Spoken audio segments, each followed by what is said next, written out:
In 1969, one of the most powerful farm equipment companies in American history just disappeared. No bankruptcy announcement, no dramatic headline. It was quietly absorbed like it never existed, and almost nobody noticed. Picture the American Midwest in 1929. The prairie stretches to the horizon, and if you're a farmer, and millions of people were, your entire world depends on one thing: your equipment. If your tractor breaks down at harvest time, you don't just lose money, you lose everything. Now here's what most people don't realize. In 1929, there wasn't one company dominating farm machinery. There were dozens of them, scrappy, regional, fiercely competitive. And 3 of those companies were about to do something that had never really worked before in this industry. They were going to merge Minneapolis Steel and Machinery, the Minneapolis Threshing Machine Company, and Moline Implement Company. 3 rivals, 3 proud histories, and one insane idea. They called the result Minneapolis Moline Power Implement Company. And what they built over the next 4 decades would shock you, not just because of how powerful it became, but because of how completely, utterly, and mysteriously it vanished. But before we get to the fall, you need to understand the rise, because this isn't just a business story. This is a story about American ambition, prairie grit, and what happens when a company gets so far ahead of its time that the world doesn't know what to do with it. Stay with me, because in about 10 minutes, I'm going to show you a Minneapolis Moline tractor design from 1938 that was so advanced, engineers in the 1950s were still catching up to it. And you'll ask yourself, how does a company this innovative just disappear? That question has an answer, and it's darker than you think. Let's go back to the beginning, 1929. The Great Depression is weeks away, though nobody knows that yet. The stock market is roaring, farmers are optimistic, and the farm equipment business is cutthroat. Minneapolis Steel and Machinery had been making steam traction engines since 1902. The Minneapolis Threshing Machine Company had been literally separating grain from stalks since the 1870s. Moline Implement, out of Illinois, had been making plows and cultivators for decades. These were not small companies. These were industrial giants of the prairie, and they hated competing with each other. In 1929, there were over 186 farm implement manufacturers in the United States. Most of them would be dead within 20 years. The logic of the merger was simple. Combine engineering resources, combine dealer networks, combine manufacturing muscle, stop undercutting each other, and start fighting John Deere and International Harvester, the 2 giants who were already eating everyone's lunch. Here's where it gets interesting. Most corporate mergers of this era were a disaster. You'd smash 3 companies together, get 3 different engineering cultures, 3 different manufacturing processes, and end up with one big confused mess. But Minneapolis Moline did something different. They actually built something new. They didn't just slap 3 names on a letterhead. They created a unified design philosophy, a brand identity, a color, that bold, unmistakable prairie gold and red. And speaking of that color, you need to hear about what Minneapolis Moline did with color, because it tells you everything about who they were. While John Deere was painting their tractors green, functional, boring, fine, and International Harvester was going red, Minneapolis Moline chose gold, bright, prairie sunrise gold. That wasn't an accident, that was a statement. We are not like everyone else, and they weren't. But that confidence, that refusal to be ordinary, was also a hint at what would eventually doom them. Okay, here's the moment I promised you. 1938, the middle of the Great Depression. Farmers are broke. The Dust Bowl has turned the Great Plains into a wasteland. Farm equipment companies are barely staying alive. And Minneapolis Moline introduces the UDLX Comfortractor. The Comfortractor. This was a farm tractor, a working, field-ready row crop farm tractor with a fully enclosed steel cab, upholstered seats, a radio, a heater, a passenger seat, and, I am not making this up, a chrome-trimmed dashboard with a speedometer that went up to 40 miles per hour. In 1938, this was not a concept vehicle. This was not a prototype shown at some fancy agricultural expo. This was a production tractor you could buy from your local dealer. Minneapolis Moline's vision was this: the farmer shouldn't have to leave his tractor behind when he drove to town on Saturday night. The UDLX could work all week in the field and then drive the family to church on Sunday on the road at highway speed. It was 50 years ahead of its time, and it was a complete commercial failure. You know why? Because it cost $1,695. In 1938, during the Depression, at a time when a basic farm tractor cost maybe $700, farmers weren't buying it. They couldn't afford to buy it. Minneapolis Moline sold fewer than 150 UDLX tractors in total. But here's the twist. Here's the thing that makes this story haunting rather than just sad. Those 150 tractors are now among the most valuable and sought-after antique tractors in the entire world. A restored UDLX in good condition today sells for $100,000 to $200,000 at auction. The thing the world rejected in 1938 became a treasure. But Minneapolis Moline never got to see that day. The UDLX failure taught them a hard lesson.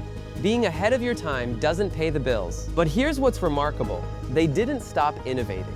They didn't retreat to the safe lane.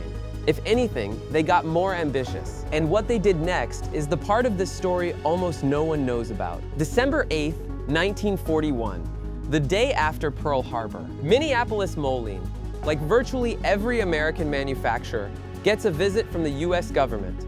The message is blunt.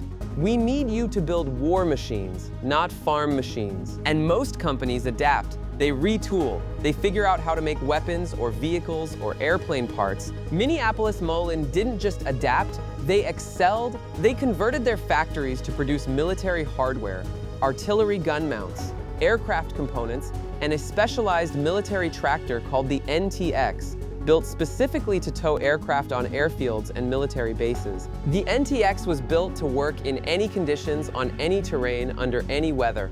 It was virtually indestructible. But that's not even the most interesting wartime chapter. During WAW, Minneapolis Moline engineers developed a tractor engine so reliable, so over-engineered, that the US military used a version of their power unit to run electrical generators in forward combat zones. Think about that. Soldiers in the Pacific and in Europe, in foxholes and jungle outposts, were depending on Minneapolis Moline power. These were prairie engineers from Minnesota, men who'd grown up thinking about corn yields and harvest schedules, and they were powering the Allied war effort. By the time the war ended in 1945, Minneapolis Moline had produced tens of thousands of pieces of military equipment. They had manufacturing infrastructure, engineering expertise, and a workforce that had just spent 4 years building under extreme pressure. They came out of World War II stronger than they went in. And the post-war farm boom was coming. American agriculture was about to transform.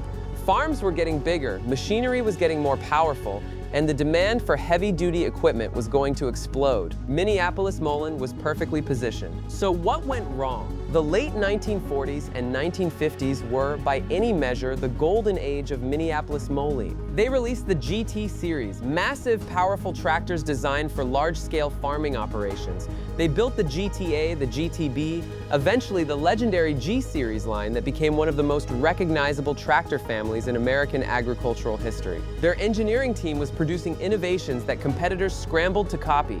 Minneapolis Moline was among the first American tractor companies to offer fully hydraulic implement control, live power takeoff, high-clearance row crop configurations for specialized farming, and LP gas engine options before almost anyone else. Propane engines.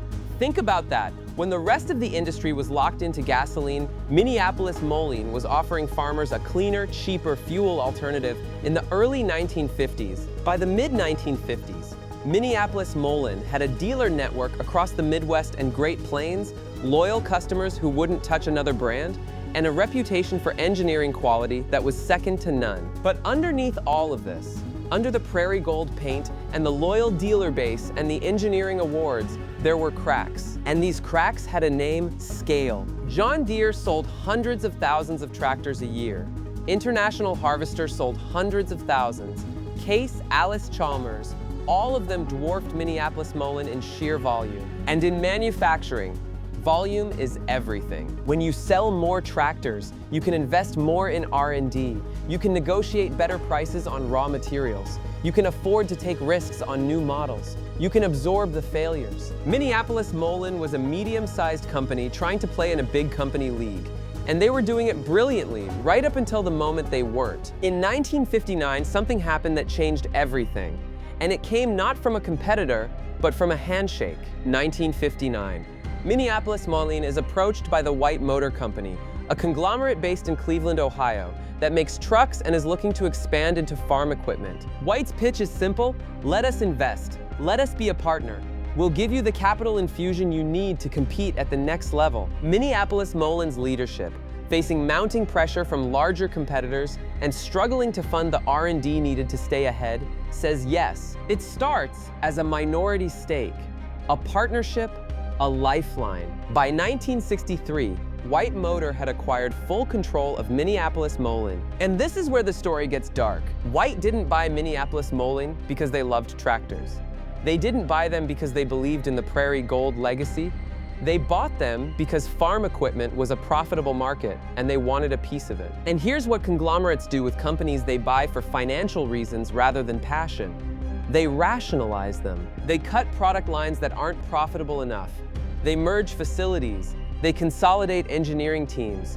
They rebrand things. In 1963, White Motor also acquired Oliver Corporation, another legendary American farm equipment maker, and then Cockshut Farm Equipment from Canada. Now White has 3 great farm brands, and their instinct, the conglomerate instinct, is to find efficiencies. What does that actually mean in human terms? It means you take a tractor designed by Minneapolis Moline engineers, paint it in Cockshut red, and sell it under the Oliver name to save money on tooling. It means the engineers who built the UDLX Comfortractor, who ran propane engines through field trials in February blizzards, start leaving.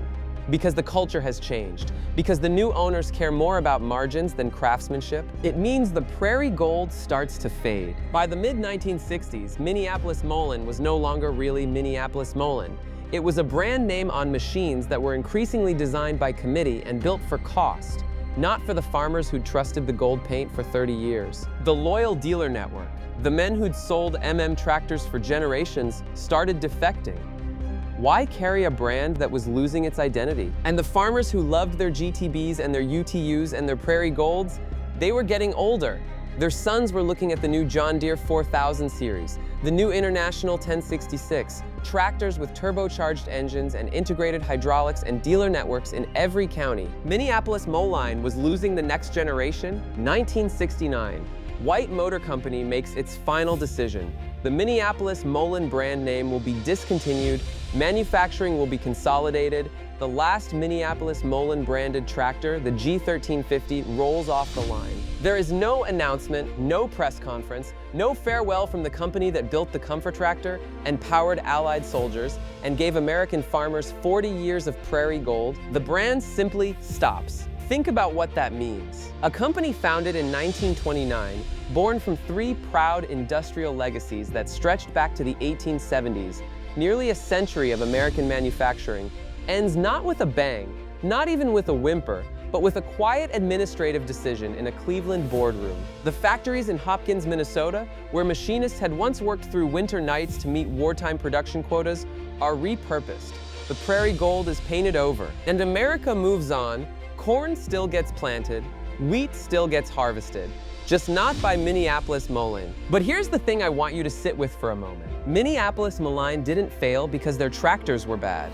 They failed because the world they'd been built for changed faster than any company, even an innovative one, could adapt to alone. They were beaten not by better engineering, but by scale, by consolidation, by the brutal arithmetic of industrial capitalism that says, if you can't grow fast enough, you get absorbed. And there's something genuinely heartbreaking about that, because if you talk to the men and women who grew up on Minneapolis Moline farms, who learned to drive on a Golden Prairie or a G-Series, whose fathers trusted that Prairie Gold paint the way other people trust a handshake, they'll tell you something the financial statements will never capture. Those tractors mattered. That company mattered. Here's where the story makes an unexpected turn. Minneapolis Moline may be gone as a living company, but its legacy is ferociously alive. The Minneapolis Moline collectors community is one of the most dedicated antique tractor groups in the world.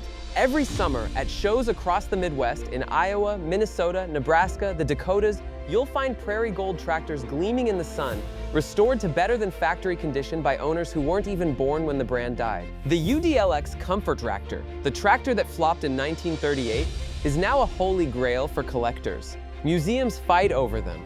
Restoration specialists dedicate years to tracking down original parts. And more than that, the engineers at Minneapolis Moline were right about most of the things they built. The fully enclosed cab became industry standard by the 1970s. LP gas engines had a long agricultural run. High-clearance designs became essential for vegetable and specialty crop farming. They were just right too early. There's a particular kind of tragedy in that, isn't there? Being right before the world is ready to agree with you. Minneapolis Moline was a company that believed the farmer deserved better. A warmer cab, a smoother ride, a more efficient fuel. Technology that didn't just get the job done, but made the work of farming feel worthy of the man or woman doing it. That's not just engineering, that's philosophy. And maybe that's why the Prairie Gold tractors still draw crowds at county fairs 60 years after the last one rolled off the line. People can feel what went into them. The stubbornness, the pride, the refusal to be ordinary. Every now and then, history swallows something that didn't deserve to be forgotten. Minneapolis Moline was a company founded by people who believed that the American farmer, working in brutal cold and brutal heat, dependent on equipment that had to work every single time, deserved the best engineering minds in the country focused on their problem. For 40 years, that's exactly what they delivered. They didn't lose because they stopped caring. They lost because caring isn't always enough, because size matters, because the world moves on. But the Prairie Gold is still out there, restored in somebody's barn, gleaming at a summer show, carrying the memory of engineers who thought a farmer deserved a radio and a heater and a speedometer and a passenger seat. The Prairie Giant is gone, but it refuses to be forgotten. If this story got to you the way it got to me when I first fell down this rabbit hole, drop a comment telling me which part surprised you most. The UDLX? The Wartime chapter? The way it ended? I read every single one. And if you want to see more stories like this, companies and inventions and moments from American history that got buried before their time, the subscribe button is right there. It costs you nothing, and it means I can keep doing this. Thanks for watching all the way to the end. That actually means a lot.